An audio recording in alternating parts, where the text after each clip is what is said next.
Bonjour tout le monde! Voyons aujourd'hui la technique du squat.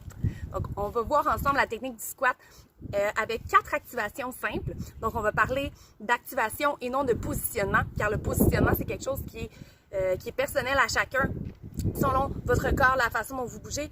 Donc, je préfère parler en termes d'activation pour avoir une technique qui est sécuritaire. Donc, on va voir ensemble 4 étapes simples pour effectuer le squat de façon sécuritaire. Donc, voyons ensemble les quatre étapes, les 4 activations pour la technique du squat.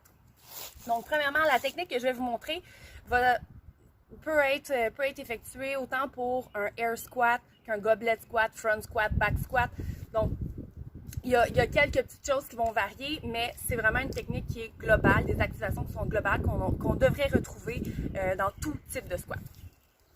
Donc, tout d'abord, on veut venir ancrer les pieds au sol. Donc, on veut vraiment venir sentir tout le pied bien ancré dans le sol.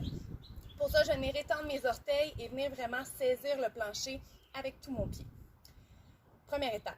Deuxième étape, je vais venir activer mes fessiers, mon corps, mon gainage abdominal et également mes lattes, donc mon grand dorsal. Donc, ce que je veux, si je fais un air squat, je peux uniquement venir faire une dépression au niveau de ma scapula et reculer mes épaules pour venir engager mon dos. Si je fais un back squat, je vais venir tirer sur la barre afin de venir créer une tension dans mon dos. Si je fais un front squat, même chose, je veux venir stabiliser mes épaules en reculant et en baissant vers le bas. Même chose pour un goblet squat, pour s'assurer que le tronc soit solide et que la position au niveau de la barre, au niveau du kettlebell, au niveau simplement des mains, reste solide pendant tout le mouvement. Donc, j'ancre mes pieds au sol, j'active mes fessiers, mon corps, mes lattes. Par la suite, ce que je vais faire, je vais descendre tout en gardant les 3 activations. Je ne dois jamais relâcher l'engagement à mes fessiers lorsque je descends. Lorsque je suis en bas, une chose à penser, genoux vers l'extérieur.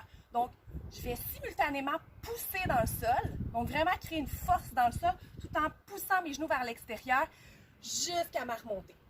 Le fait de pousser les genoux vers l'extérieur, ça va permettre de stabiliser vraiment la colonne vertébrale, particulièrement la partie très basse, donc au niveau lombaire et au niveau du sacrum.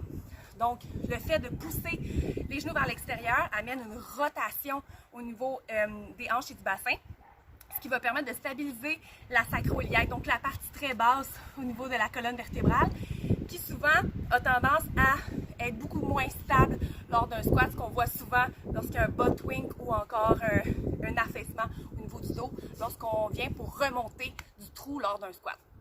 Donc, on récapitule. J'ancre mes pieds dans le sol, j'active fessiers, abdos, lattes, peu importe ma position. Je garde cette activation-là tout au long de ma descente.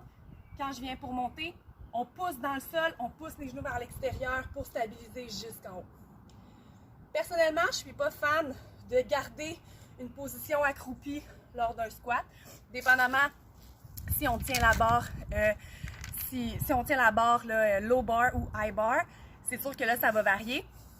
Par contre, le fait de garder toujours une inclinaison du dos vers l'avant, surtout chez les débutants, c'est que ça met une force de compression, une force de cisaillement en fait au niveau du dos, qui est quand même assez importante, qui n'est pas négligeable. Donc, c'est sûr pour quelqu'un qui commence à faire le squat, je vais vraiment vous suggérer de remonter au neutre, que moi j'appelle, donc complètement à la verticale à chaque fois, pour essayer de reset un peu la position et s'assurer de faire une remise à zéro pour ce qui est des forces de cisaillement au niveau du dos. Donc, voici les 4 étapes pour une technique sécuritaire pour le squat. N'hésitez pas si vous avez des questions, écrivez-moi en commentaire.